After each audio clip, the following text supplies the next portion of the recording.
안녕하세요, 섭입니다. 가죽공예 처음 시작하게 되면 어찌됐든 가죽을 재단을 해야 되잖아요. 그런 경우에 각자의 선호에 따라 조금씩 도구가 다르지만 저처럼 커터칼을 주로 많이 쓰시는 경우들도 있고요. 그리고 이런 칼을 쓰시는 경우들도 있습니다.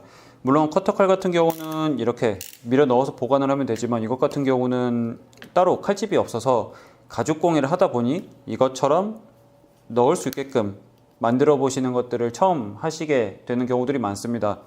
이럴 때 한 가지 조금 참고할 만한 포인트를 알려드릴게요. 그러면 훨씬 더 퀄리티 있게 만드실 수가 있는데, 보통 이런 거를 만들 때 납작하게 만든다라고 생각하시는 경우들이 있지만 이렇게 칼이라는 게 두께라는 게 있기도 하고 이쪽에 날이 날카롭기 때문에 이 바느질한 선을 뚫고 나오는 경우들이 꽤나 있습니다. 그래서 저는 어떻게 하냐면 이런 식으로 가죽을 2장 붙여서 바로 박음질을 하는 게 아니라 뭔가 이렇게 띠처럼 만들어서 공간감을 살짝 주게끔 만듭니다. 그래서 보통 처음 쉽게 하실 수 있는 방법이 뭐냐면 이런 방법이죠. 가장자리에만 본딩해서 이것을 넣게끔 만드는 건데, 이 둘의 차이점을 제가 한번 보여드릴게요. 그래서 제가 이쪽에만 본딩을 할 거고요. 그리고 여기 이렇게 본딩을 할 겁니다. 그리고 나서 이거는 원래 충분히 말린 다음에 붙이시는 게 좋아요. 이렇게 하고 나서 나중에 바느질 한 다음에 여기에 넣게끔 한다고 보시면 되겠죠. 물론 전부 다 하진 않았어요. 그렇지만 이렇게 하는 거 대신에 중간에 이런 조금 두께가 있는 가죽을 이렇게 뭔가 벽돌 쌓듯이 하나 올린 다음에 붙이게 되면 이 칼이 들어갈 공간을 충분히 만들어 주실 수가 있습니다. 그러면 하는 방법은 똑같은데 중간에 두께가 있는 가죽을 하나 더 붙여 주시면 돼요. 이것도 마찬가지. 지금 본드를 제가 대충 하고 있다는 점은 좀 참고를 해주셔요.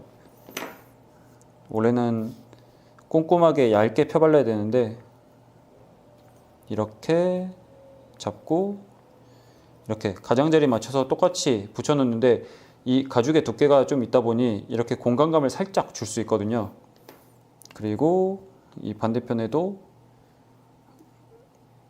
이렇게 붙여서 만들어 주시면 됩니다. 그러면 훨씬 더 퀄리티 있게 만드실 수가 있어요.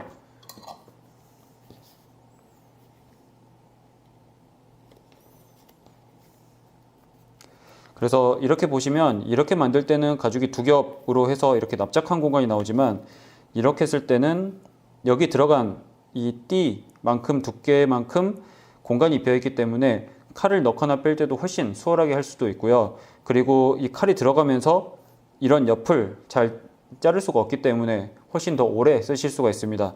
제가 이대로 구멍을 뚫어서 바느질까지 한번 해볼게요.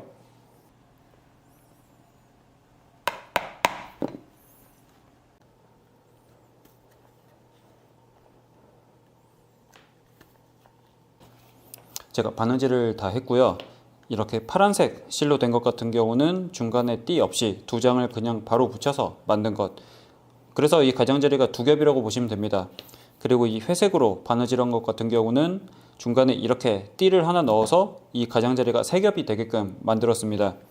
그래서 이걸 가지고 한번 테스트를 해보면 이렇게 넣었을 때 이 가장자리가 눌리기 때문에 이것을 넣기가 쉽지 않은 그런 경우들이 많아요. 그래서 내가 비틀어서 넣다가 이 가죽을 찢고 나오는 경우들도 꽤나 많이 발생을 하는데, 이렇게 중간에 띠가 들어가서 이 둘 가죽 사이에 공간이 살짝 있으면 이렇게 넣어서 뺄 때 이 앞뒤판의 가죽이 영향을 많이 주지 않기 때문에 훨씬 수월하게 넣고 뺄 수가 있습니다. 즉 내가 만들고 나서도 훨씬 오래 쓸 수가 있는 거고요.